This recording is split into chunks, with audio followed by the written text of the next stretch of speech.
मित्रांनो नमस्कार, मी श्रीकांत वानखेडे आणि पुन्हा एकदा MH19 न्यूजमध्ये सर्वांचं स्वागत आहे. मित्रांनो, आज आपण दिल्ली येथे जंतर मंतर रोडवर आपण या ठिकाणी उपस्थित आहोत.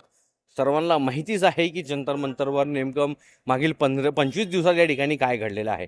एक मोठं ऐतिहासिक आंदोलन विद्यार्थ्यांचं या ठिकाणी पार पडलेलं आहे. सर्वांना माहितीच आहे हे आंदोलनानं एक मोठी छाप या ठिकाणी मांडलेली आहे. धर्मेंद्र प्रधान यांचा राजीनामा त्यांना या ठिकाणी ची मागणी होती आणि धर्मेंद्र प्रधान यांना राजीनामा दिलेला आहे. त्याच बघताच आम्ही जळगाव जिल्ह्यातून दिल्ली येथे बाय कार जंतर मंतरसाठी या ठिकाणी आलेलो होतो. मात्र जे या ठिकाणी जे आंदोलन या ठिकाणी झालेलं होतं, मात्र आता जे आंदोलनाची जी परिस्थिती आहे अत्यंत शांत या ठिकाणी झालेलं आहे. सर्व विद्यार्थी आपल्या आपल्या घरी गेलेले आहेत. वातावरण एकदम या ठिकाणी जर बघितलं गेलं की एकदम टाईट वातावरण आपल्याला बघायला मिळत आहे की पुन्हा या ठिकाणी कोणती आंदोलनाची भूमिका येऊ नये त्यासाठी सर्व प्रशासन या ठिकाणी नजर लावून बसलेले आहेत.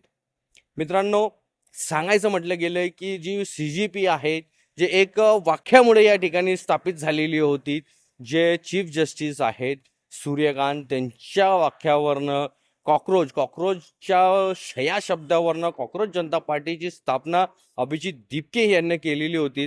सर्वांना माहितीच आहेच की 3 दिवसात साधारणतः 2 कोटी लोक या ठिकाणी त्यांच्याशी या ठिकाणी इंस्टाग्रामवर जुळलेले होते.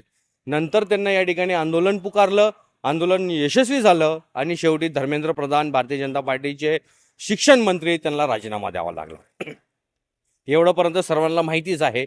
तेच बघताच आम्ही जंतर मंतर या ठिकाणी रिपोर्टिंग करणे आले असता सगळं वातावरण आपल्याला या ठिकाणी टाईट या ठिकाणी आपल्याला बघायला मिळत आहे.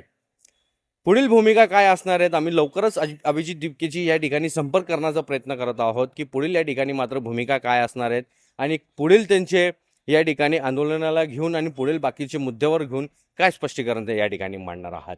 आम्ही तोपर्यंत